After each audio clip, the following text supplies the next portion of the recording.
Ukraine में भीषण जंग जारी है। खार्किव को लेकर यूक्रेन और रूस के अलग अलग दावे हैं। पहले रूस ने किया कब्जे का दावा, फिर यूक्रेन के गवर्नर का बयान आया, हमने रूसी सैनिकों को वापस खदेड़ा।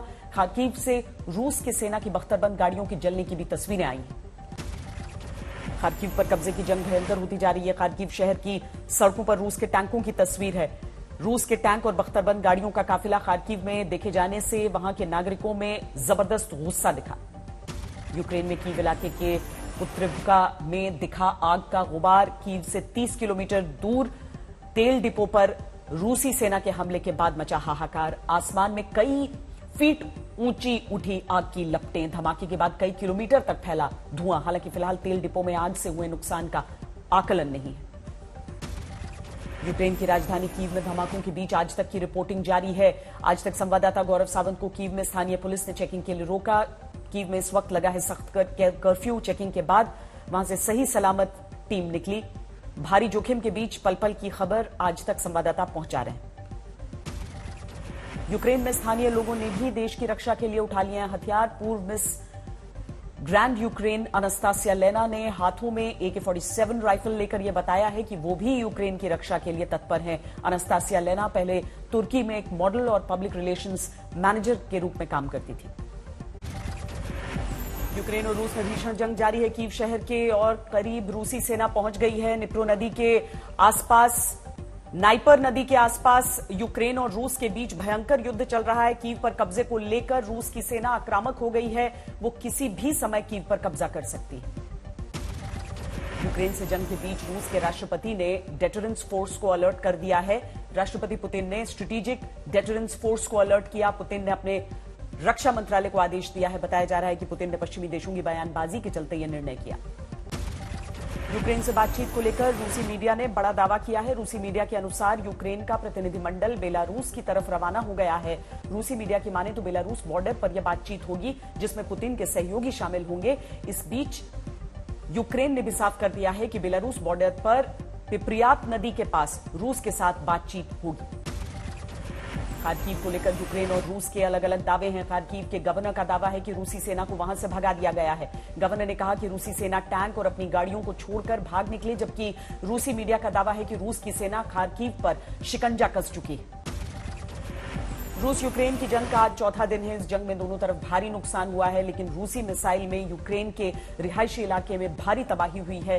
रूसी हमले में दोनेत्स्क में भी कई घरों को क्षति पहुंची है।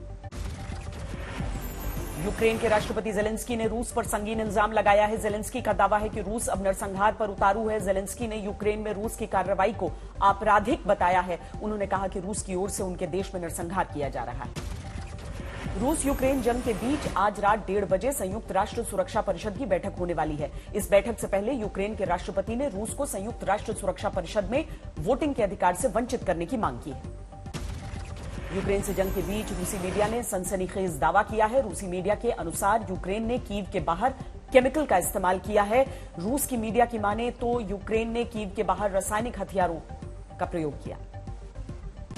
रूस के सामने यूक्रेन के लोग सरेंडर करने को तैयार नहीं है। रूसी सेना से लड़ने के लिए दूसरे देशों में रहने वाले यूक्रेन के लोग वापस अपने वतन लौट रहे हैं। यूरोप के अलग अलग देशों से लोग यूक्रेन लौट रहे हैं। स्थानीय लोग भी रूस की फौज से लड़ने के लिए लगातार ट्रेनिंग ले रहे हैं, टेरिटोरियल आर्मी में शामिल हो रहे हैं। वहीं जान बचाने के लिए बड़ी संख्या में यूक्रेन के पड़ोसी मुल्क में शरण ले रहे हैं। रूस को लेकर यूक्रेन ने इंटरनेशनल कोर्ट ऑफ जस्टिस का भी दरवाजा खटखटाया है। हेग स्थित इंटरनेशनल कोर्ट ऑफ जस्टिस में यूक्रेन ने रूस पर युद्ध अपराध के लिए जवाबदेह ठहराने की मांग की है। जल्द ही इस मामले में सुनवाई हो सकती है। रूस यूक्रेन की जंग के बीच यूएन न्यूक्लियर वॉचडॉग भी अलर्ट हो गया है। 35 देशों की संस्था ने बुधवार को इमरजेंसी मीटिंग बुलाई है। पुतिन के न्यूक्लियर हाई अलर्ट को यूएन में अमेरिकी राजनयिक ने अस्वीकार्य बताया। यूक्रेन में फंसे भारतीयों को देश वापस लाने की मुहिम तेज हो गई है। ऑपरेशन गंगा के तहत अब तक 907 भारतीयों को यूक्रेन से लाया जा चुका है। 907 लोगों में से 198 भारतीयों को लेकर रोमानिया के रास्ते एयर इंडिया विमान से दिल्ली लाया गया। भारत सरकार ने यूक्रेन की सीमा से सटे रोमानिया, पोलैंड जैसे देशों में अपने दूतावास को अलर्ट कर दिया है। विदेश सचिव ने कहा कि यूक्रेन के डेंजर जोन से करीब 1000 भारतीय निकाले गए हैं, जबकि अब भी कीव में 2000 भारतीय फंसे। विदेश मंत्रालय के अनुसार जंग से पहले ही 4000 भारतीय यूक्रेन से भारत लौट चुके थे। यूक्रेन में करीब 15000 भारतीय मौजूद हैं। भारतीयों को देश वापसी के लिए विदेश मंत्री एस जयशंकर ने हंगरी के विदेश मंत्री से बात की है। यूक्रेन से भारतीयों को सुरक्षित निकालने को लेकर पीएम मोदी लगातार नजर बनाए हुए हैं। ऑपरेशन गंगा की जानकारी पीएम मोदी लगातार ले रहे हैं। ताजा हालात को लेकर पीएम ने हाई लेवल मीटिंग बुलाई। इस मीटिंग का मुख्य एजेंडा भारतीयों की यूक्रेन से वापसी था। विदेश सचिव ने पीएम को पूरी जानकारी दी। रूस से जंग के बीच यूक्रेन ने बड़ा दावा किया है। यूक्रेन के अनुसार रूस के 4300 सैनिकों को मार गिराया गया है। यूक्रेन की रक्षा मंत्री हाना मालियार ने दावा किया है कि हमले के दौरान रूस ने अब तक करीब 4300 सैनिकों को गंवाया है। संयुक्त राष्ट्र महासचिव एंटोनियो गुटेरेस ने यूक्रेन के राष्ट्रपति ज़ेलेंस्की से बात की। गुटेरेस ने कहा कि यूक्रेन को हर तरह की मानवीय मदद दी जाएगी। उन्होंने कहा कि इस मौके पर संयुक्त राष्ट्र दृढ़ संकल्प के साथ यूक्रेनी लोगों की मदद के लिए तैयार है। रूस ने 4 देशों के लिए अपना एयर स्पेस बंद कर दिया है। रूस ने अपने हवाई क्षेत्र को लिथुआनिया, लातविया, एस्टोनिया और स्लोवेनिया से विमानों के लिए बंद कर दिया है। रूस ने यह फैसला तब लिया जब चारों देशों ने रूस के लिए एयर स्पेस बंद किया। रूस यूक्रेन की जंग में सोशल मीडिया पर भी जंग लड़ी जा रही है। रूस अपने दावे को सही ठहरा रहा है। यूक्रेन का अलग दावा है। रूस और यूक्रेन के सोशल मीडिया पर खबरों को लेकर गूगल ने यूक्रेन में रूस की मीडिया यूट्यूब चैनल को बंद कर दिया था, जिसको फिर से शुरू करने की रूस ने गूगल से मांग की है। रूस से जंग के बीच यूक्रेन की सरकार ने क्रिप्टो करेंसी में करीब $8 मिलियन जुटाए हैं।